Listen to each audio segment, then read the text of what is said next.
CIV3701 Civil Procedure Stage 3 Part 2 Debt Collection Procedures. Introduction. In this chapter, we consider the procedures used to enforce the judgment in favor of your client against the losing party. In order to enforce a money judgment, one may issue a writ or warrant of execution. When you are enforcing a judgment in the High Court, you issue a writ of execution on behalf of your client.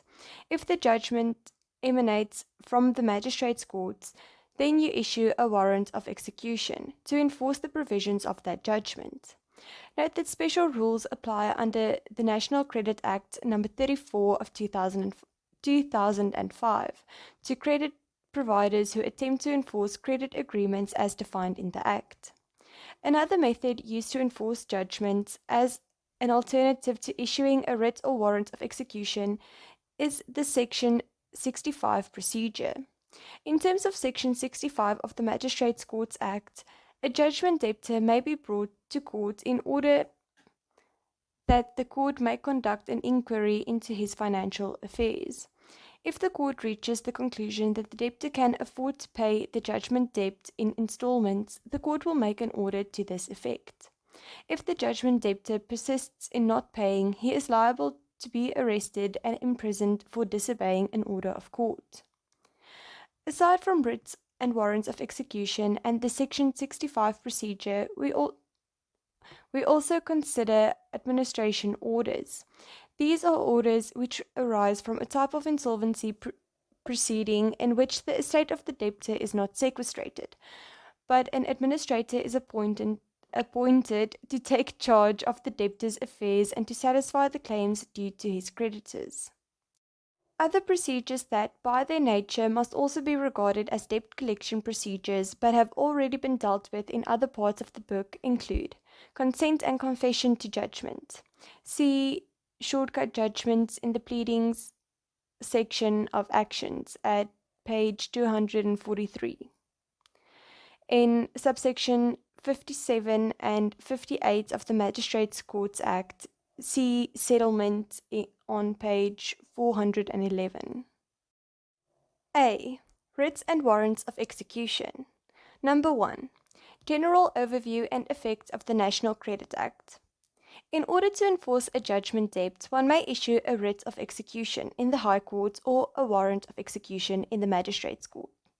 In both these scenarios, the effect of the writ or warrant is to instruct the sheriff of the court to attach the property of the judgment debtor so that the judgment debt remains unpaid after the attachment.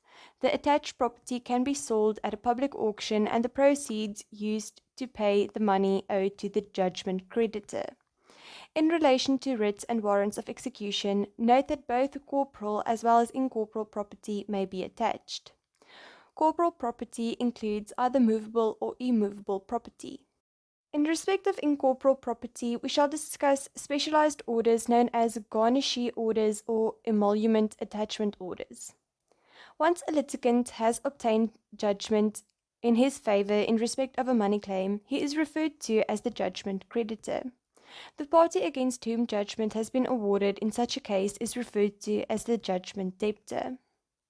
When considering the enforcement of judgments, you should distinguish between judgments sounding in money, that is, ad pecuniam solvendam, and judgments not sounding in money, ad factum prestandum. A judgment sounding in money is one in which the judgment debtor is ordered to pay a specific amount of money to the judgment creditor.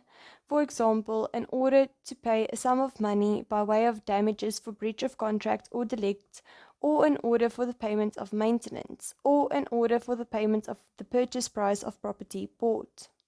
It does not matter whether the claim arose as the result of a delict or a contract or unjust enrichment.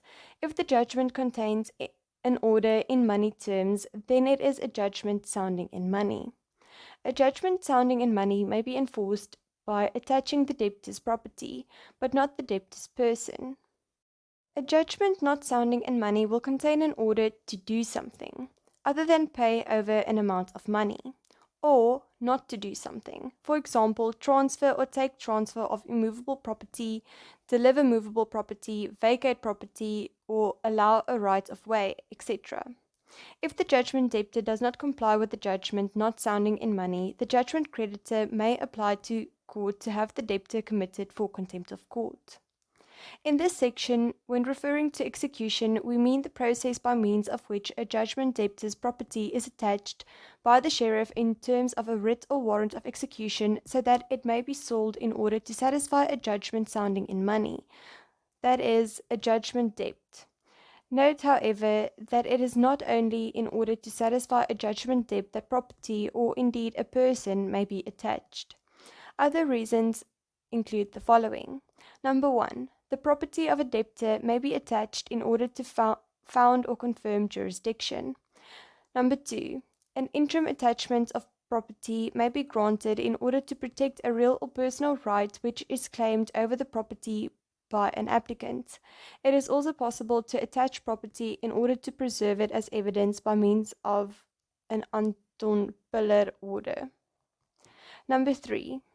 In certain cases, the person of a debtor, that is, the debtor himself, may be attached, that is, arrested, where he is in contempt of an order of the court. Note that under the National Credit Act, certain constraints are placed upon a credit provider for the enforcement of a credit agreement.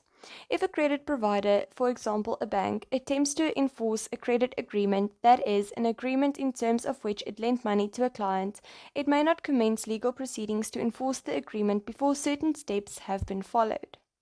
A credit provider must deliver a notice in terms of Section 129 of the National Credit Act before it is entitled to take legal steps to enforce a credit agreement to which the Act applies or repossesses the goods sold thereunder, advising the consumer of his right to refer the credit agreement to a debt counsellor, alternative dispute resolution agent, consumer court, or ombud to resolve any disputes under the agreement.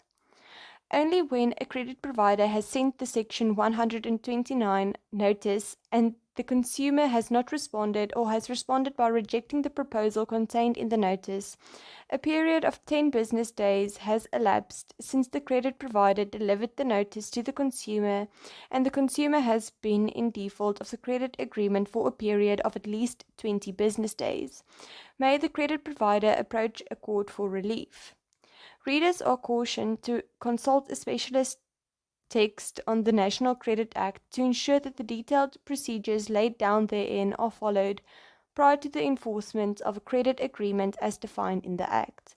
For further discussion on this, see Annexure B, the impact of the National Credit Act and the Consumer Protection Act on civil procedure. Number 2. Attachment and sale of Incorporals. 2.1. Writ of execution in the High Court. Number 2.1.1. Overview. Execution of judgments in the High Court is dealt with by High Court Rules 45 and 46, read with subsections 42 and 45 of the Superior Courts Act. Number 1. Rule 45 deals with the execution in general and with execution against movables in particular. Number 2. Rule 46 deals with execution against immovables. Generally speaking, the registrar will not issue a writ of execution against a judgment debtor's immovable property until he is certain that the judgment debtor does not possess sufficient movable property to satisfy the amounts of the judgment debt. In other words, before you may issue a writ of execution against a judgment debtor's immovable property, you must first issue a writ against his movable property. It is only if the sheriff finds that the judgment debtor does not have sufficient movable property to satisfy the judgment debt and provides you with what is called a nulla bona return that you are able to proceed to have a writ of execution issued against the judgment debtor's immovable property. There are, however, exceptions to this general rule.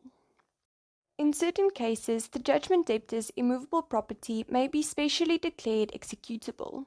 In other words, you may issue a writ of execution against the judgment debtor's immovable property without first having to issue a writ against his movable property.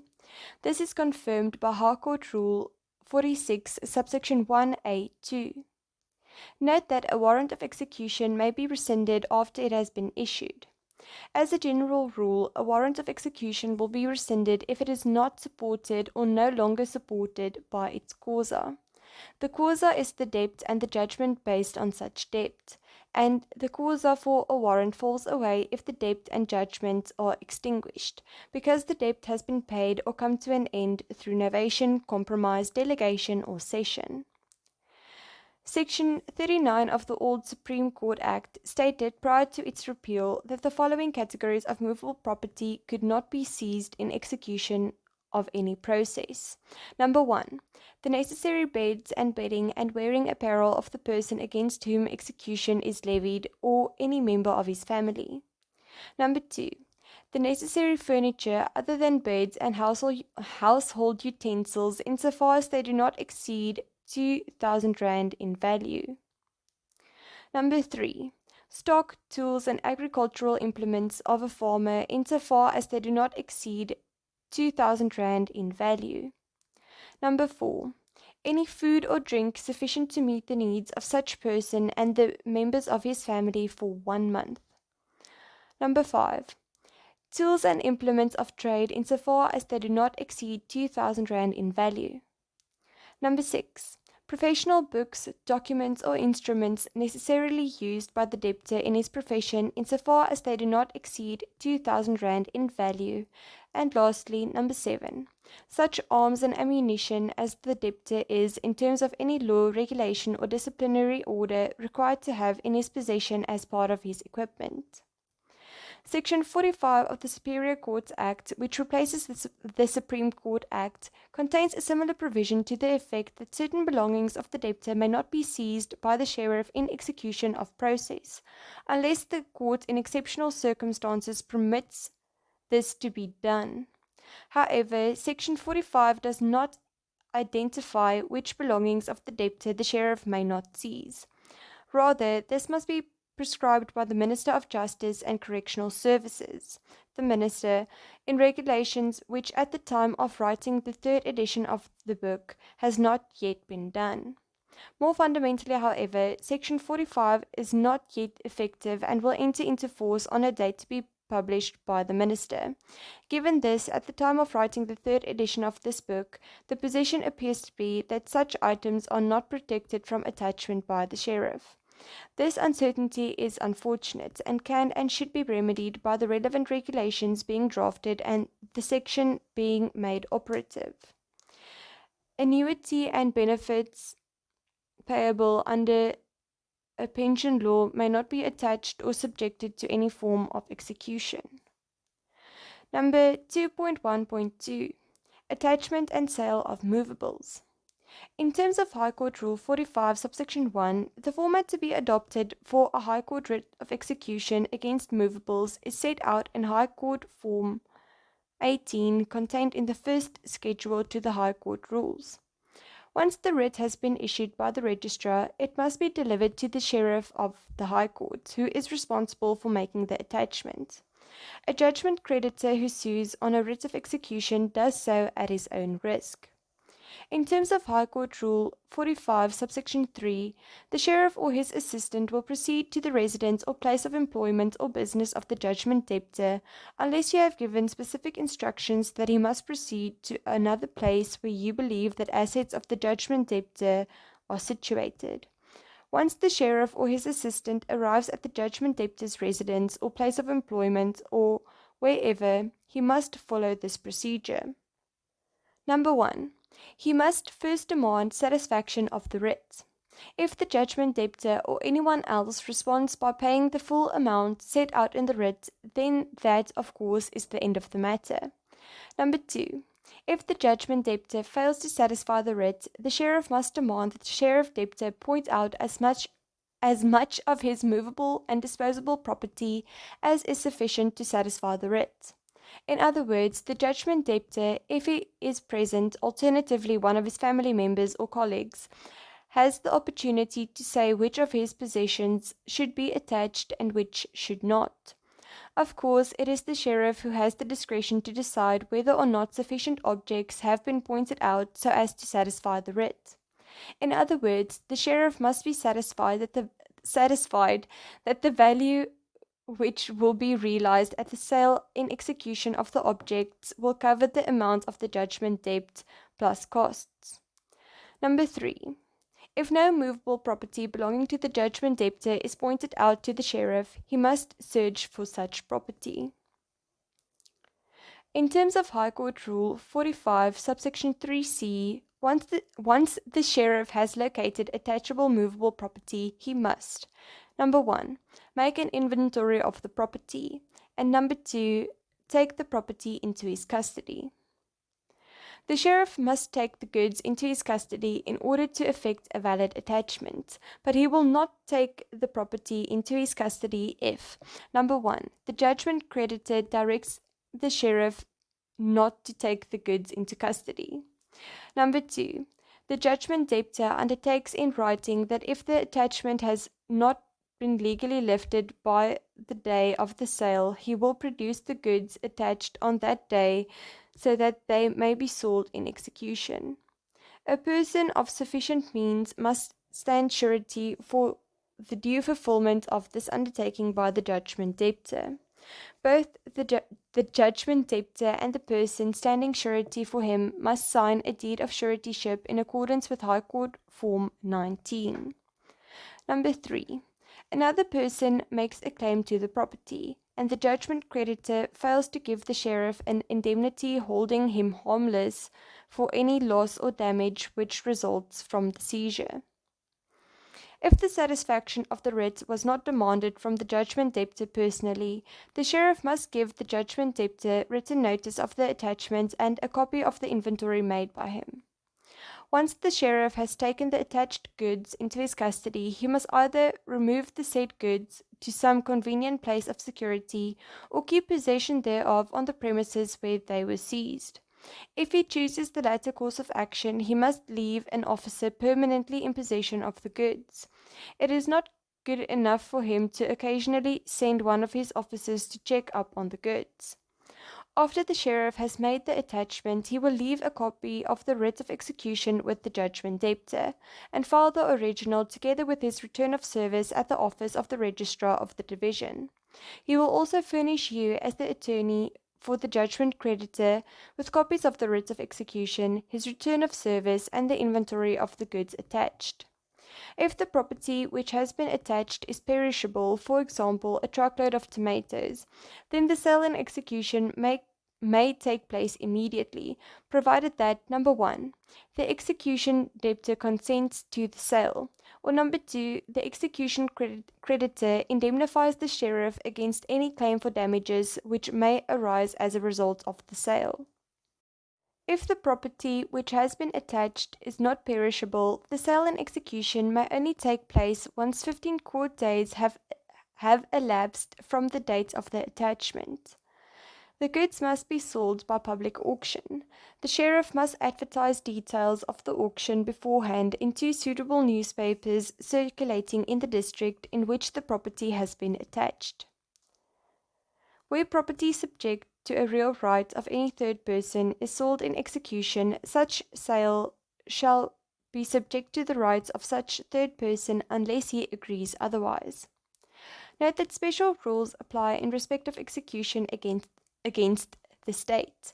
Section 3 of the State Liability Act 20 of 1957 previously provided as follows: no execution, attachment, or like process shall be issued against the defendant or respondent in any such action or proceeding against any property of the state, but the amount, if any, which may be required to satisfy any judgment or order given or made against the nominal defendant or respondent in any such action or proceeding may be paid out of the National Revenue Fund or a provincial revenue fund, as the case may be.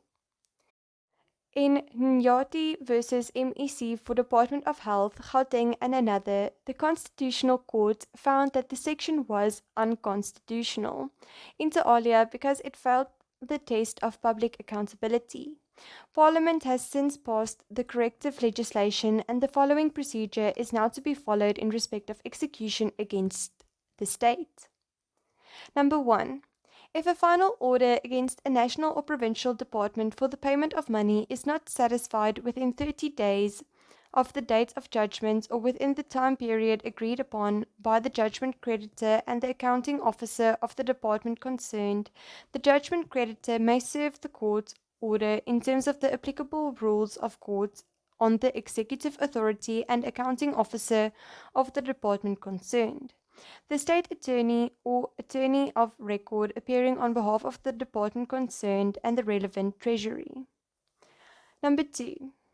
The relevant treasury shall within 14 days of service of the order cause the judgment debt to be settled or acceptable arrangements to be made with the judgment creditor for the satisfaction of the judgment debt should there be inadequate funds available to the department concerned. Number 3.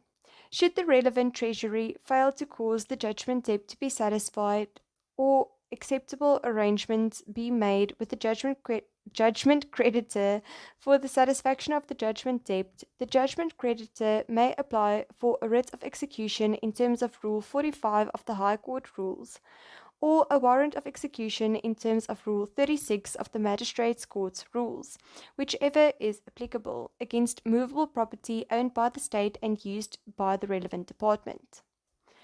Number 4.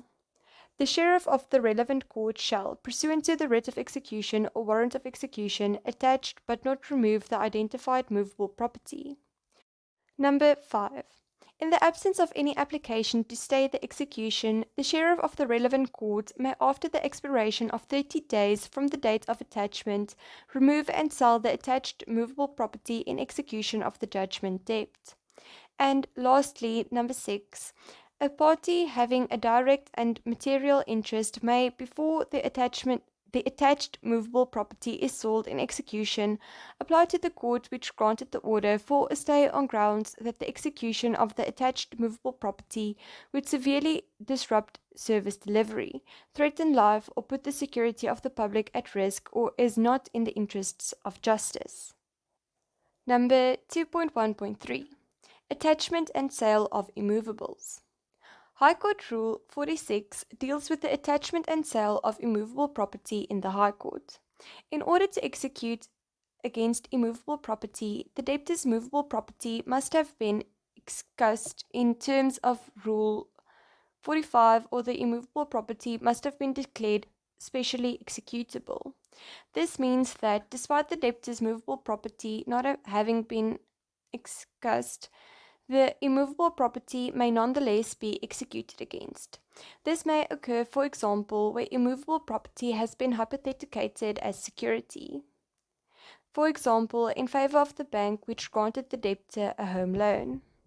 In terms of High Court Rule 31, Subsection 5b, when a debtor has failed to deliver a notice of intention to defend or a plea and the claim is for a debt or liquidated demand, the registrar of the division may grant judgment for the creditor, including an order declaring immovable property specially executable. The registrar may, however, not do so if the property in question is residential property. In such instances, the matter may be referred to court. This is so even if the immovable property is, for example, a holiday home. Where the residential property is the debtor's primary residence, additional safeguards apply. In such instances, not only must the application be referred to open court, but the court considering the application must consider all relevant circumstances before making the order. These requirements were introduced to Rules 31, Subsection 5 and 46 as a result of the decision in the Constitutional Court in Gondwana v. Tico Development and others. In this case, the constitutionality of the practice of registrars granting orders declaring property constituting a person's home specially executable was considered. The Constitutional Court, having regard to the constitutionality entrenched rights of access to housing, and in the light of its earlier decision in Jafta v. Skuman and others, as well as Van Rooyen v. Stolz and others, held that the practice was unconstitutional. The precise content of the relevant circumstances was deliberately not defined by the court. However, generally, this would include any evidence showing an infringement of constitutional rights or an abuse of process, as well as evidence offered to support any contention by the creditor that an infringement is justifiable. The Constitutional Court stated in Jafta, factors that a court might consider but to which a court is not limited are the circumstances in which the debt was incurred, any attempts made by the debtor to pay off the debt, the financial situation of the parties, the amount of the debt, whether the debtor is employed or has a source of income to pay off the debt, and any other factor relevant to the particular facts of the case before the court.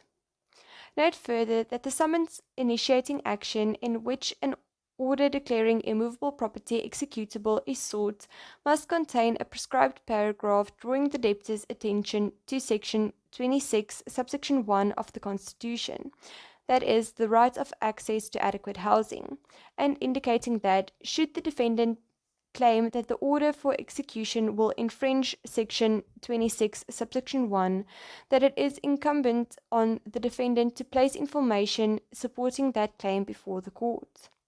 A High Court writ of execution against immovable property must take the format of High Court Form 20.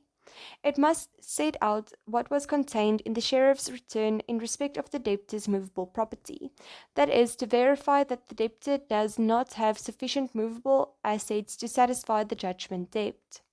It must also contain a full title deed description, which may be obtained from the Registrar of Deeds, as well as the street address of the property to be attached. Rule 46, subsection 3 provides that immovable property is attached by means of a written notice sent by the sheriff, by prepaid registered post, to the following people. Number 1, the owner. Number 2, the Registrar of Deeds. And lastly, number 3, the occupier of the property, unless the occupier is also the owner. Details of the names and addresses of the owner and occupier of the immovable property, as well as details of the Registrar of Deeds in whose office the title deeds relating to the property are lodged, must this accompany the writ of execution.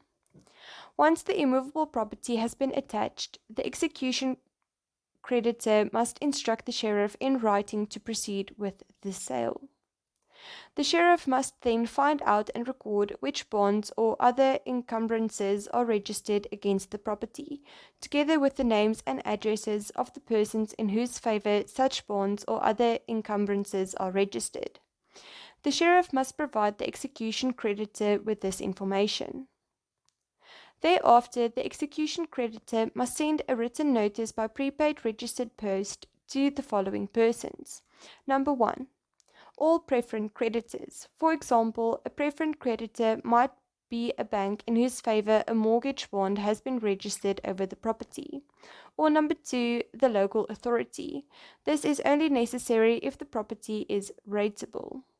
The local authority will be a preferent creditor in respect of any claim for arrears rates.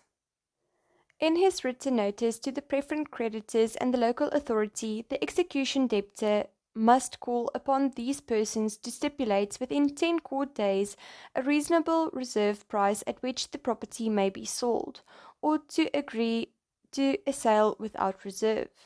Obviously, if the property is to be sold in execution, then the preferent creditors will want to recover at least the outstanding amounts of the debts owing to them by the execution debtor, and will take this into account when they set the reserve price. The execution creditor must provide the sheriff with proof that the preferent creditors and the local authority have set a particular reserve price, or have agreed to a sale without reserve.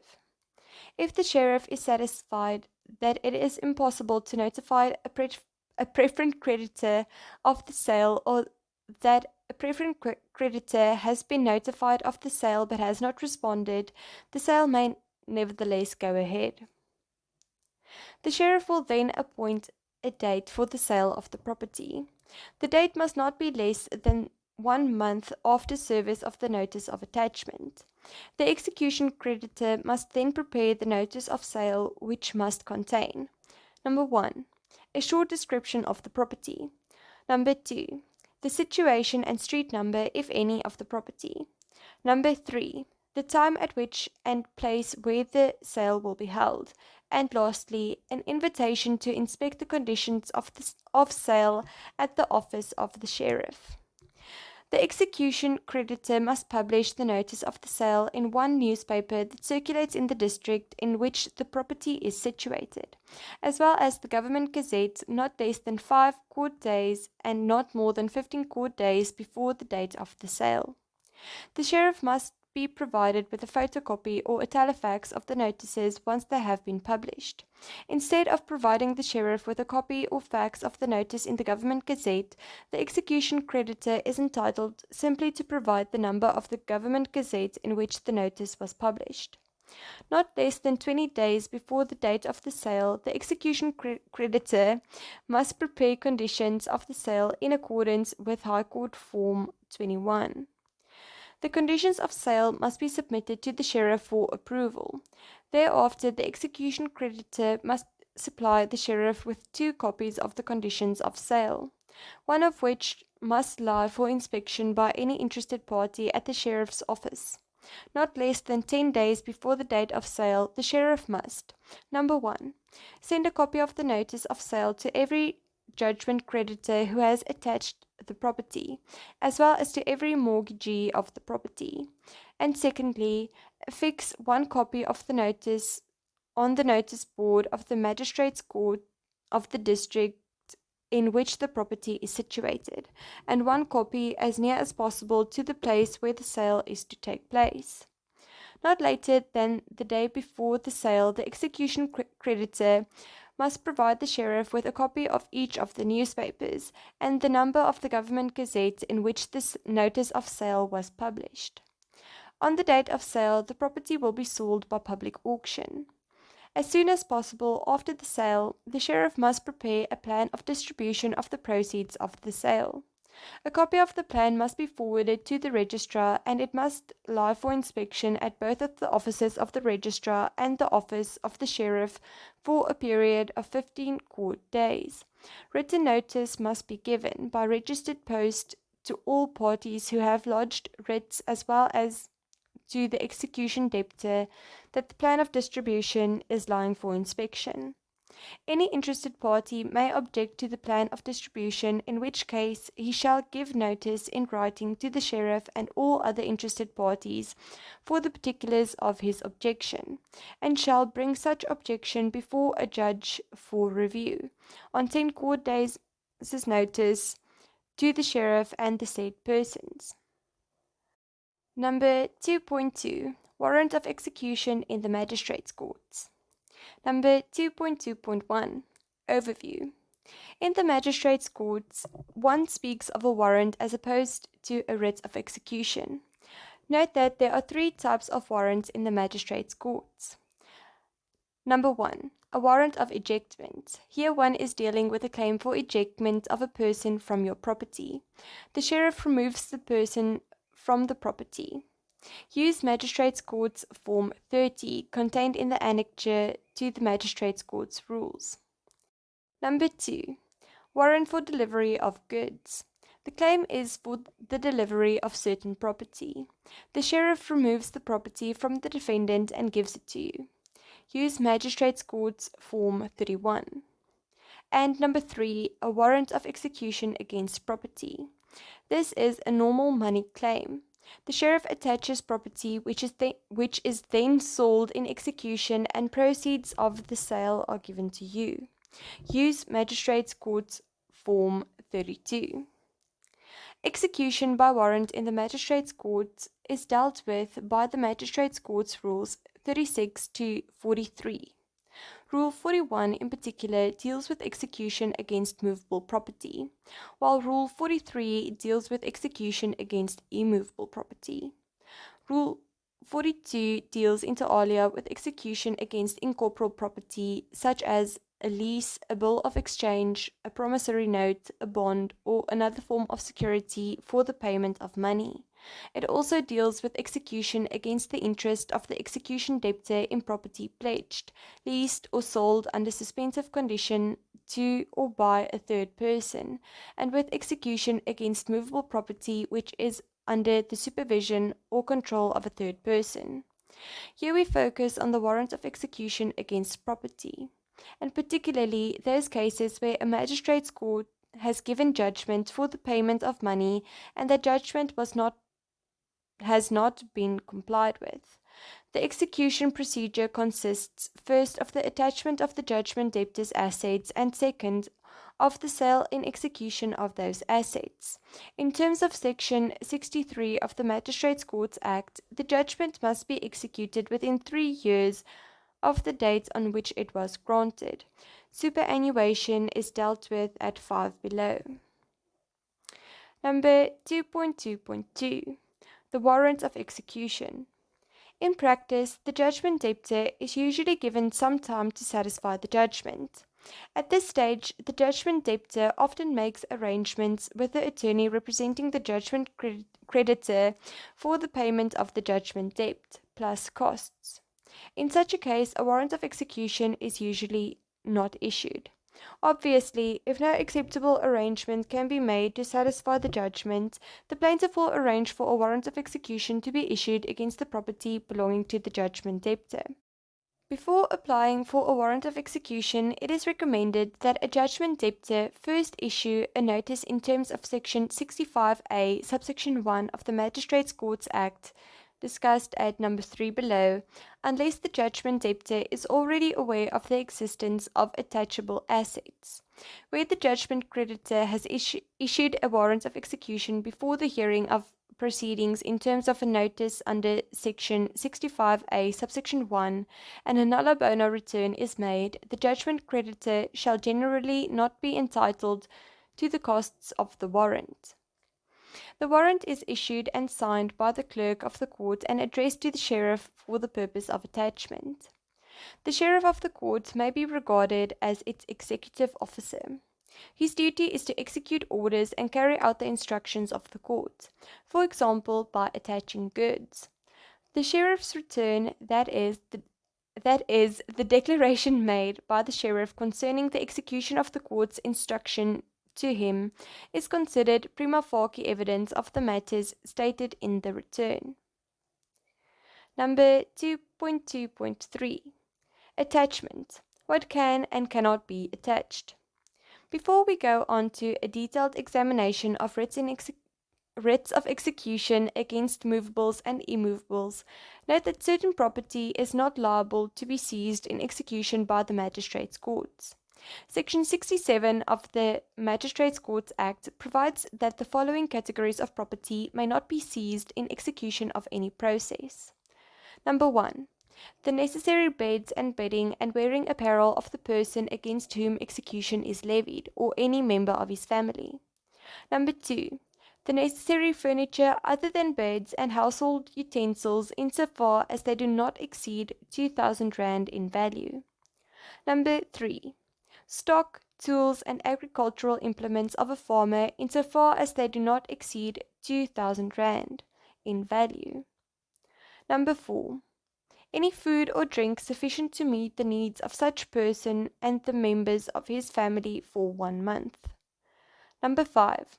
Tools and implements of trade insofar as they do not exceed 2,000 rand in value. Number 6. Professional books, documents, or instruments used by the debtor in his profession insofar as they do not exceed 2,000 rand in value. And number 7.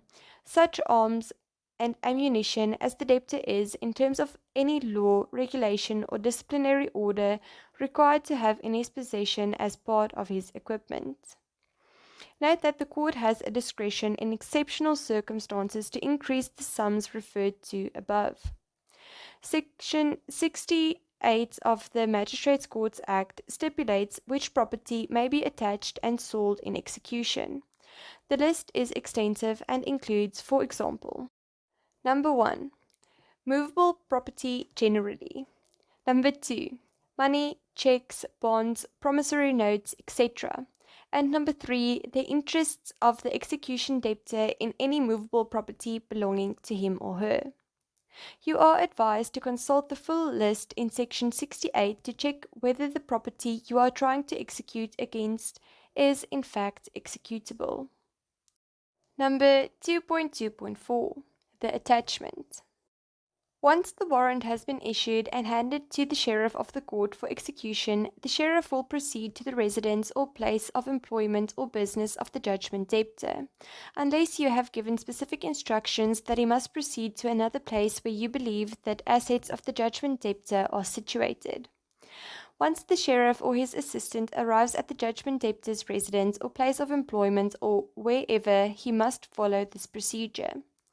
Number 1. He must first demand satisfaction of the writ by exhibiting the original warrant of execution.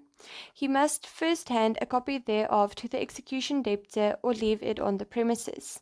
If the judgment debtor or anyone else responds by paying the full amount set out in the writ, that is the end of the matter. Number 2. If the judgment debtor fails to satisfy the writ, the sheriff must demand that the judgment debtor point out as much of his movable and disposable property as is sufficient to satisfy the writ.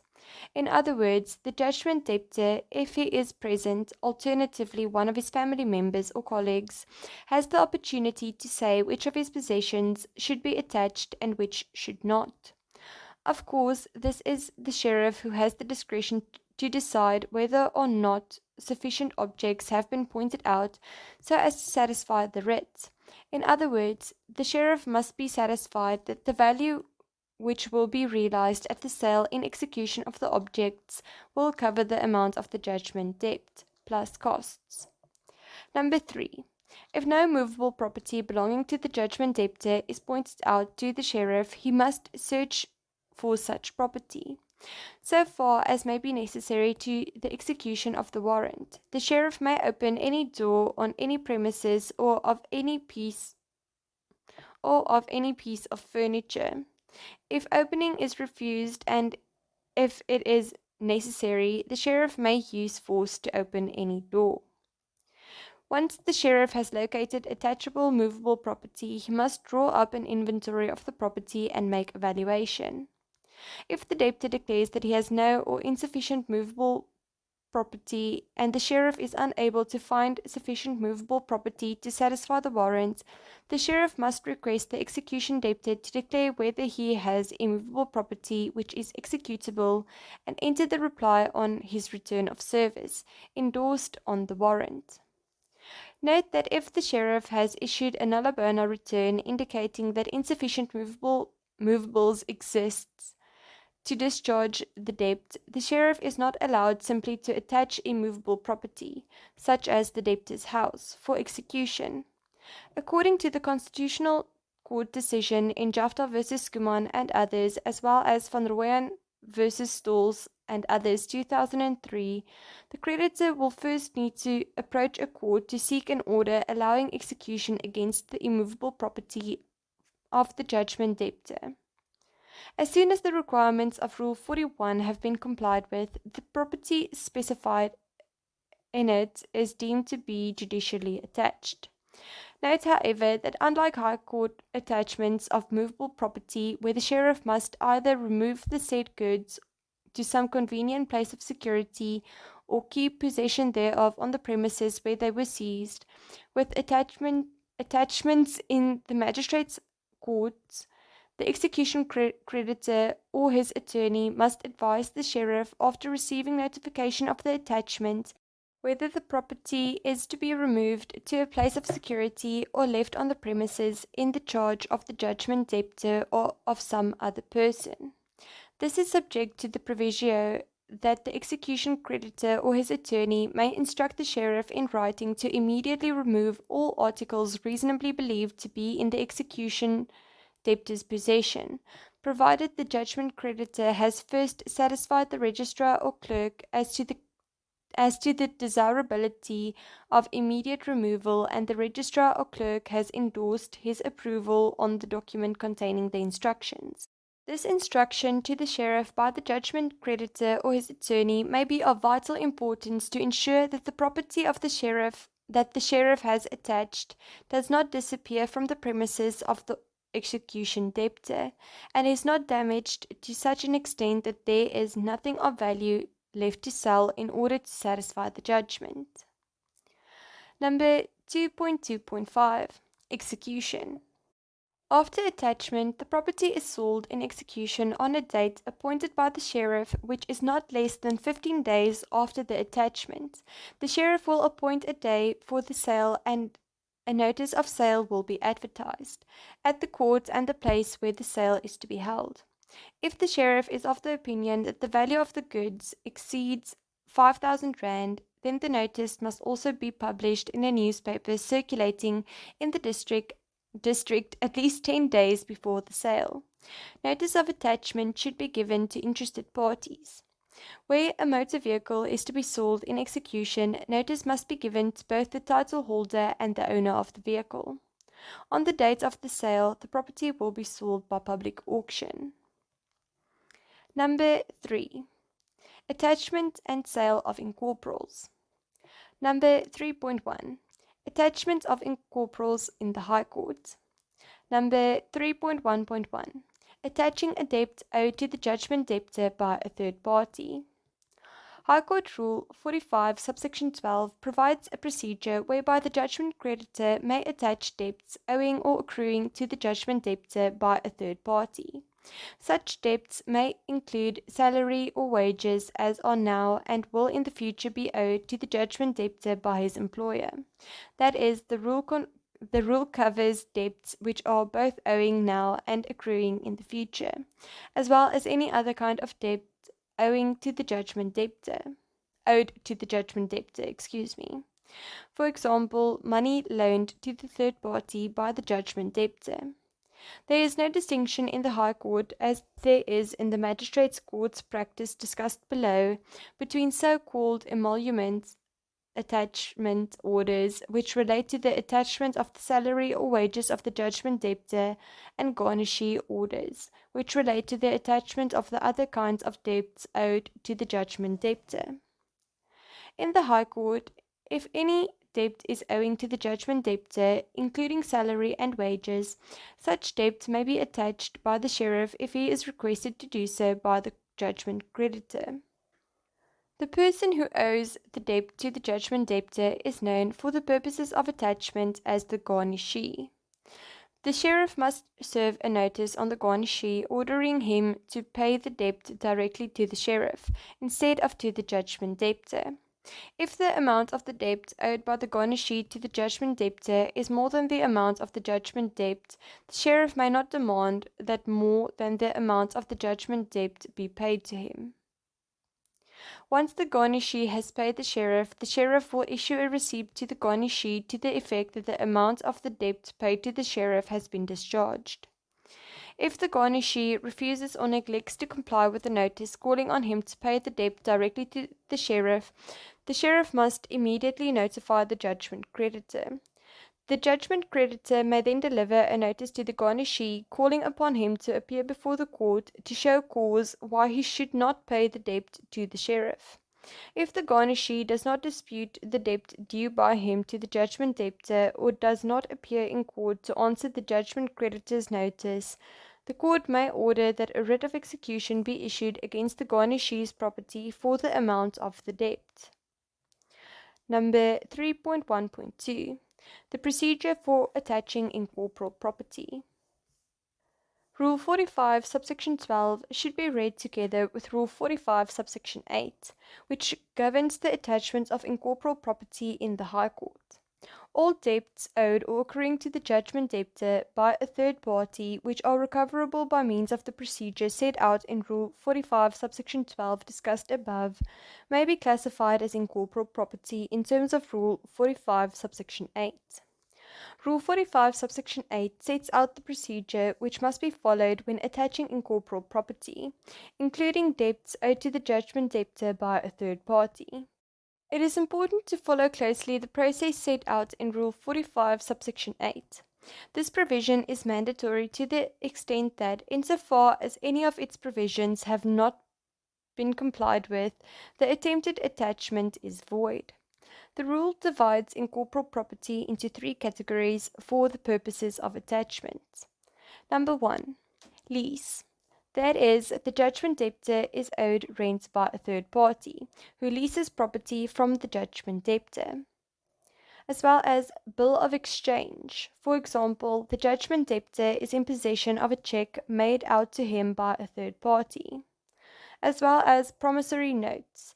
For example, the judgment debtor is in possession of an IOU in respect of money lent by the judgment debtor to a third party, as well as a bond.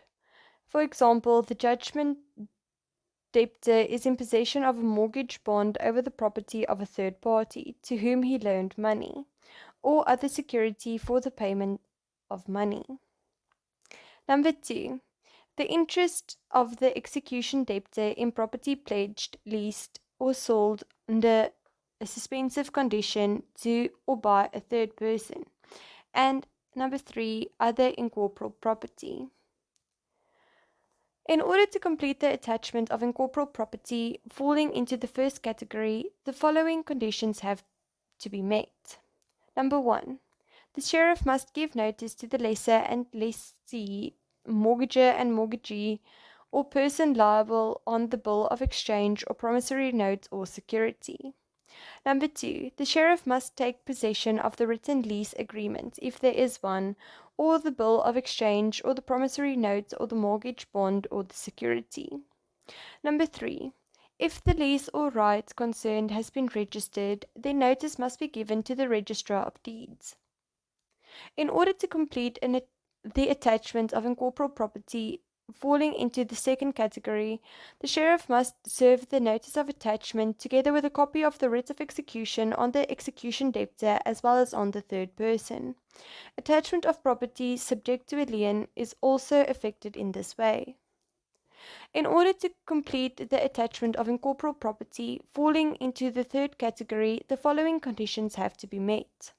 Number 1. The sheriff must give written notice of the attachment to all the interested parties. Where the asset consists of incorporeal immovable property or an incorporeal right in immovable property, the sheriff must also give written notice to the Registrar of Deeds in whose registry the property or right is situated. Number 2. The sheriff must take possession of the document which evidences ownership of the property or the right. For example, in Barnard versus Balje, Pretoria Sentraal en andere, the court held that a member's interest in the closed corporation is an incorporeal movable. In respect of such an asset, attachment should take place where possible of the document or similar item establishing the right. In the case of a company, it would be a share certificate. In the case of a closed corporation, it would be a certificate issued in terms of the mandatory provisions of Section 31 of the Closed Corporations Act 69 of 1984. Attachment is then effected by a caveat, interdict, or order of attachment being noted against the relevant title deeds in the deeds office. Number 3.2. Attachment of incorporals in the magistrates' courts. Number 3.2.1. Emoluments attachment orders versus Garnishee orders.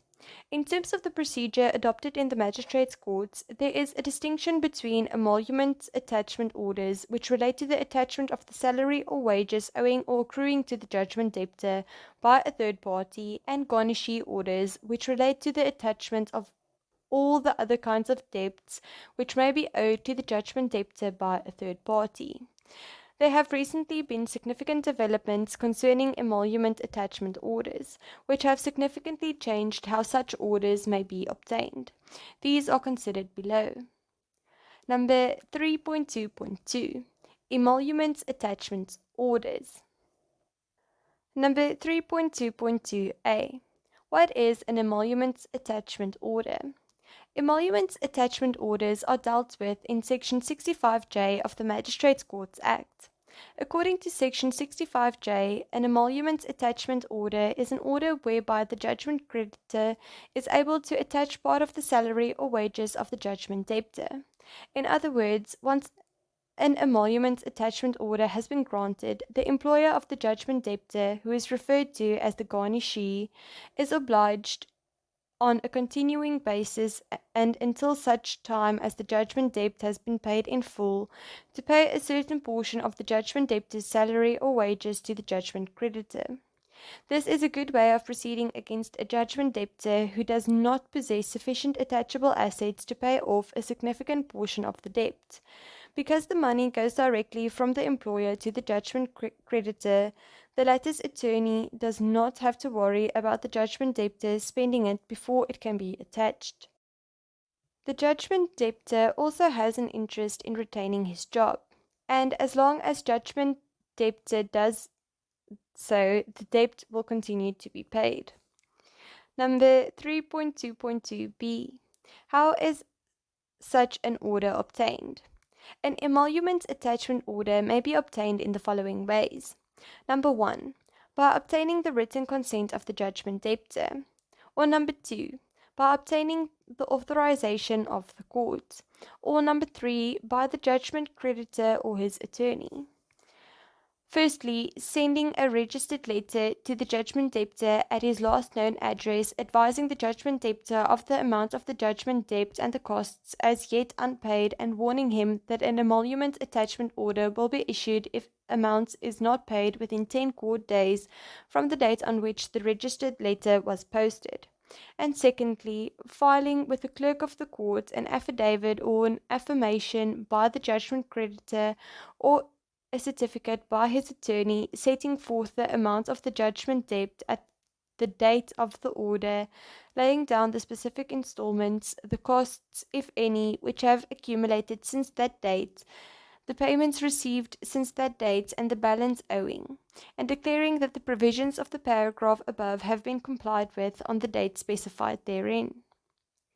Since the recent judgment in the Constitutional Court in University of Stellenbosch Legal Aid Clinic and others versus the Minister of Justice and Correctional Services and others, the South African Human Rights Commission as amicus curiae, there are only two methods by which to ensure an emolument attachment order, both involving the intervention of the court, with effect from the 13th of September 2016, Section 65J, Subsection 2 provides that emolument attachment order shall not be issued a.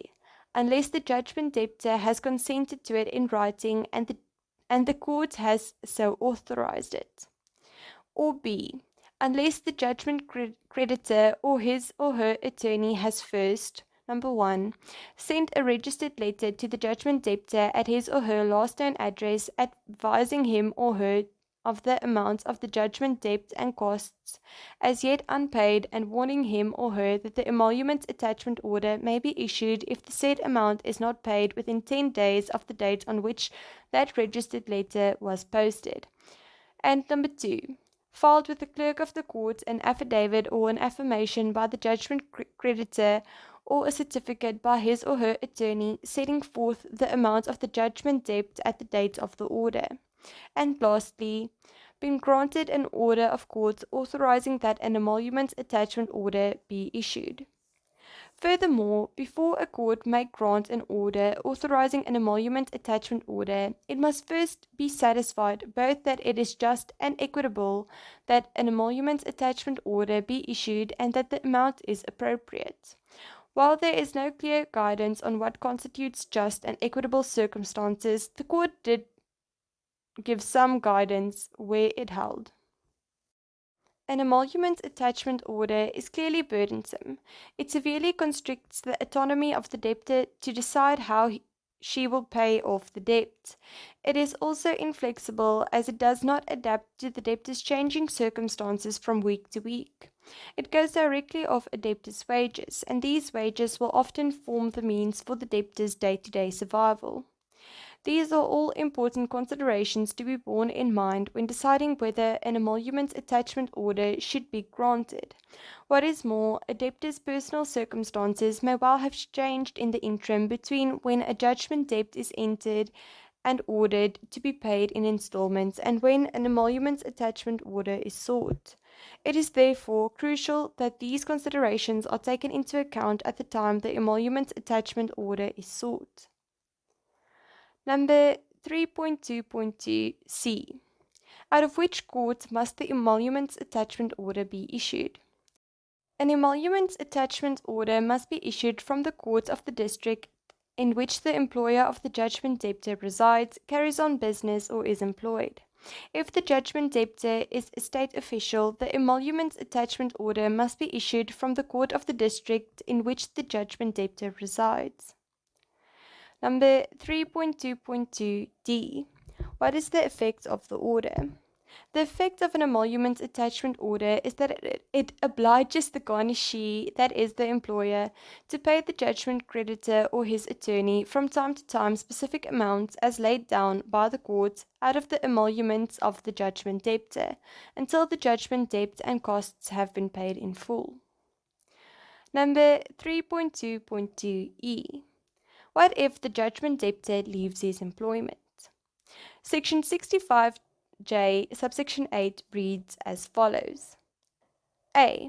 Whenever any judgment debtor to whom an Emoluments Attachment Order relates leaves the service of a garnishee before the judgment debt has been paid in full, such judgment debtor shall forthwith advise the judgment creditor in writing of the name and address of his or her new employer, and the judgment creditor may cause a certified copy of such annulment attachment order to be served on the said new employer, together with an affidavit or affirmation by him or a certificate by his attorney specifying the payments received by him since such order was issued, the costs, if any, incurred since the date on which that order was issued, and the balance outstanding.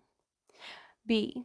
An employer on whom a certified copy referred to in paragraph A has been so served shall thereupon be bound thereby and shall be deemed to have been substituted for the original garnishee, subject to the right of the judgment debtor, the garnishee, or any other interested party to dispute the existence or validity of the order and the correctness of the balance claimed. Number 3.2.3. Garnishee Orders. Section 72, subsection 1 of the Magistrates Courts Act reads inter alia as follows.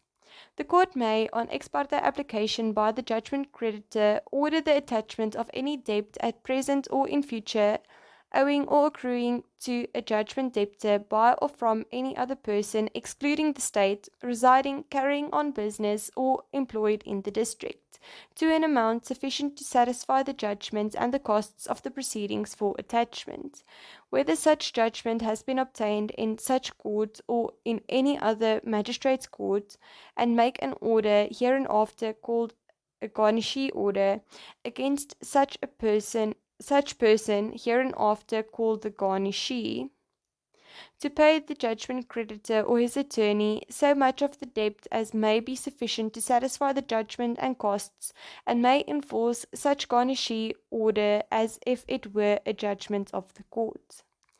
Note that the garnishee order effectively pulls the garnishee into the matter between the judgment creditor and the judgment debtor. If the garnishee refuses to pay in terms of the garnishee order, the judgment creditor is entitled to attach his property or proceed against him in terms of Section 65A. In other words, even though the garnishee might not know the judgment creditor from a bar of soap, if he, the garnishee, for some reason or other refuses to obey the terms of the garnishee order, he may find himself at the receiving end of various debt collection procedures instituted by the judgment creditor. Magistrates Courts Rules 47, read with Section 72 of the Magistrates Courts Act, sets out the procedure in terms of which an application for a garnishee order must be made. In terms of Rule 47, subsection 1, the application must be supported by an affidavit or affirmation by the judgment creditor or a certificate by his attorney. The following details must be included in the affidavit, affirmation, or certificate. Number 1. A court A has granted judgment to the judgment creditor, or B has ordered payment of a debt referred to in Section 55 and costs in specific installments. Number 2. Such judgment or order referred to in Rule 1A is still unsatisfied, stating the amounts still payable thereunder. Number 3. The garnishee resides, carries on business, or is employed within the district with mention of the address of the garnishee. Number 4. That a debt is at present or in future owing or accruing by or from the garnishee to the judgment debtor and the amount thereof. In terms of Rule 47, Subsection 2, unless the application for a Garnishee order is directed to the court which granted the judgment or order referred to in Rule 1A, a certified copy of the judgment or order against the judgment debtor shall accompany the affidavit or affirmation or certificate referred to in Sub-Rule 1. Rule 47, Subsection 3 requires the following. Sufficient information, including the identity number or work number or date of birth of the judgment debtor, shall be furnished in a garnishee order to enable the garnishee to identify the judgment debtor. The application is made ex parte. In other words, when the application is made, only the judgment creditor, that is the applicant, will be in court. In terms of Rule 47, Subsection 5, if the application papers are in order, the court will order the garnishee, firstly, to pay the judgment creditor or his attorney so much of the debt at present or in future owing or accruing by or from him to the judgment debtor as may be sufficient to satisfy the judgment, together with the costs of the garnishee proceedings, including the costs of service. Or secondly, if he does not pay to appear before the court on a certain date, the return date, in order to show cause why he should not be required to pay the debt. In terms of Rule 47, Subsection 7, once the initial order of court has been served on the garnishee and the judgment debtor, it operates as an attachment of the debt in the hands of the garnishee. In other words, the garnishee may not go ahead and pay the debt to the judgment debtor. The main defences open to the garnishee on the return date are two. Number 1. Dispute that he is liable to pay the debt to the judgment debtor. Number 2. Allege that he has a set-off against the judgment debtor. Number 3. Allege that he has a valid counterclaim against the judgment debtor. Or number 4. Allege that the debt belongs to or is subject to a claim by some other person. In terms of Rule 47, Subsection 9, if the garnishee does not appear in court on the return date or appears but fails to convince the court that he should not be required to pay the debt, the court may order the garnishee to pay the debt or such portion of it as the court may determine to the judgment creditor or his attorney on the date set out in the order. If the garnishee fails to pay as ordered, execution may be issued against the garnishee by the judgment creditor. Number 4. Interpleader Proceedings. Number 4.1. General Overview. The interpleader procedure enables a party who is or may be the subject of adverse claims by two or more parties to have the competing claims decided between the claimants. By doing so, the party who is the subject of these adverse claims can ensure that he is protected against costs. Although interpleader proceedings are not a type of debt collection procedure, we deal with them here because, in practice, the need for such proceedings often arises following the attachment of goods in terms of a writ or warrant of execution. In other words, after attachment of goods, the sheriff may receive a claim to the property from a third party, that is, someone other than the judgment debtor. Number 4.2. Interpleader Proceedings in the High Court as per Rule 58. Interpleader proceedings in the High Court are dealt with by High Court Rule 58. There are two basic types of interpleaders. Firstly, two or more persons make adverse claims to property which is in the custody of a third party, known as the stakeholder. For example, a lecturer finds an expensive watch which is claimed by two students. The lecturer is unable to keep the watch for fear of being sued by either or both of the students. The lecturer is also unable to hand the watch to one of the two students for fear of being sued by the other student. And secondly, the sheriff of the court attaches property which ostensibly belongs to the judgment debtor in a particular case. A person then claims that the property that has been attached does not belong to the judgment debtor but to him. The judgment creditor insists that the property belongs to the judgment debtor. The sheriff is now in the position of a stakeholder, uncertain whether to continue with the sale of the property or to release the property from attachment. If you are acting for a stakeholder who is faced with competing claims in respect of certain money or property he is holding, you should deliver an interpleader notice to the competing claimants on your client's behalf in terms of Rule 58, Subsection 1.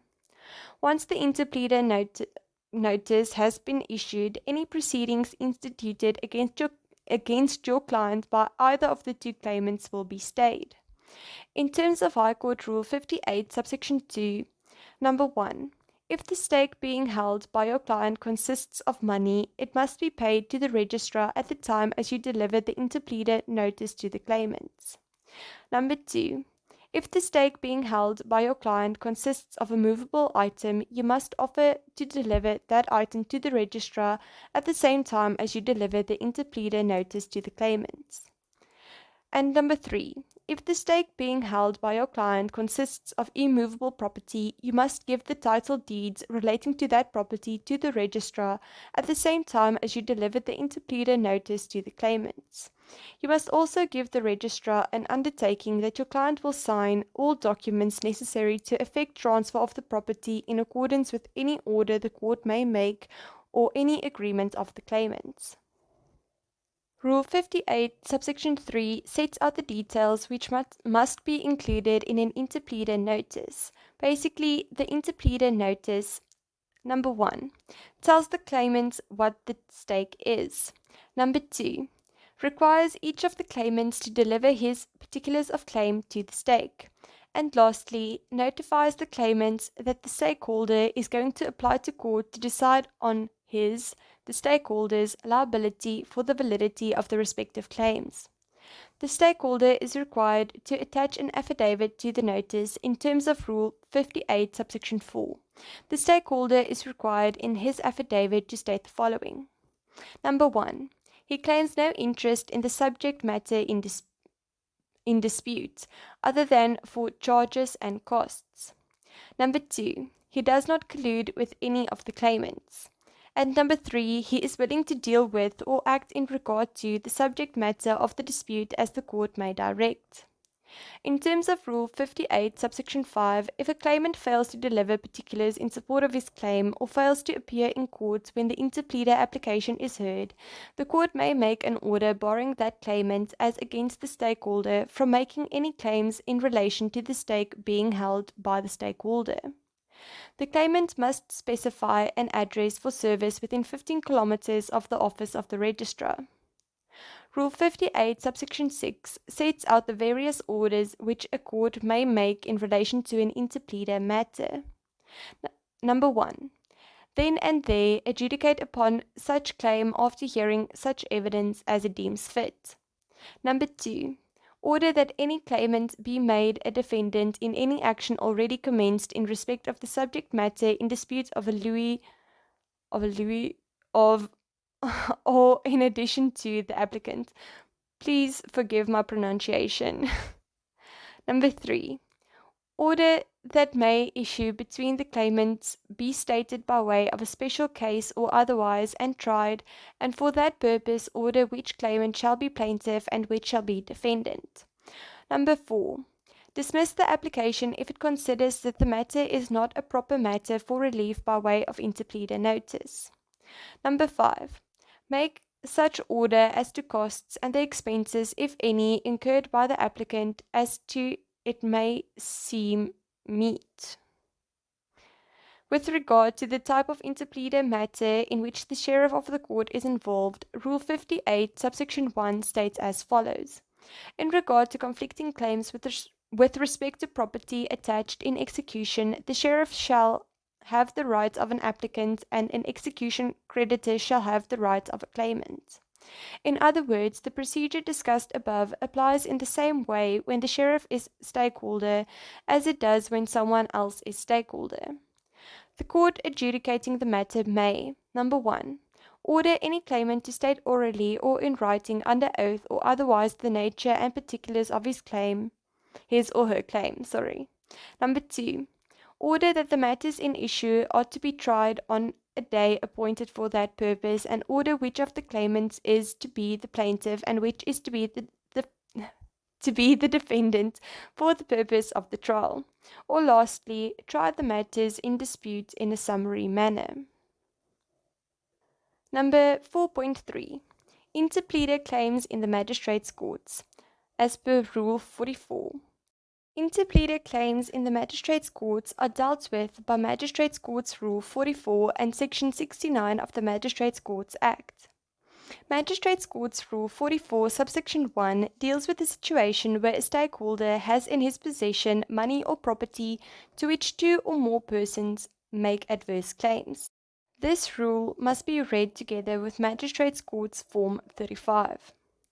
Magistrates' Courts Rule 44, Subsection 2 deals with the situation in which the sheriff is the stakeholder.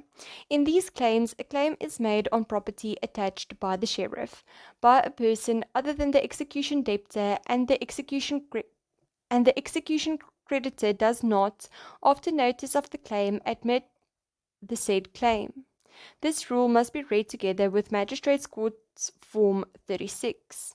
In such a case where a stakeholder or claimant, as he is referred to in Rule 44, Subsection 2, makes any claim to or in respect of property attached by the sheriff in execution of any process of the court, or where any such claimant makes any claim to the proceeds of the property so attached and sold in execution, the sheriff shall require from such claimant to lodge an affidavit in triplicate with the sheriff within 10 days from the date on which such claim is made, setting out certain details which are to be forwarded to the judgment creditor. Those details include the nature and grounds of his claim substantiated by evidence Rule 45, Subsection 2a(3). These details allow the judgment creditor to make an informed decision as to whether to accept or reject such claim. Only once the judgment creditor rejects such a claim will the sheriff then prepare and issue an interpleader summons, calling upon the rival claimants to appear in court and have their claims adjudicated upon. The summons takes the form set out in Form 36 of the Magistrates' Courts Forms. In addition to the summons, the applicant must annex an affidavit in which he states that, number 1, he claims no interest in the subject matter in dispute other than for charges or costs. Number 2, he is not in collusion with any of the claimants. And lastly, in the case of property other than money paid into court, he is willing to deal with the property as the court may direct. Number 5, superannuation of judgments. A party who has secured a judgment debt has a certain period of time within which he must take steps to execute against the assets of the judgment debtor.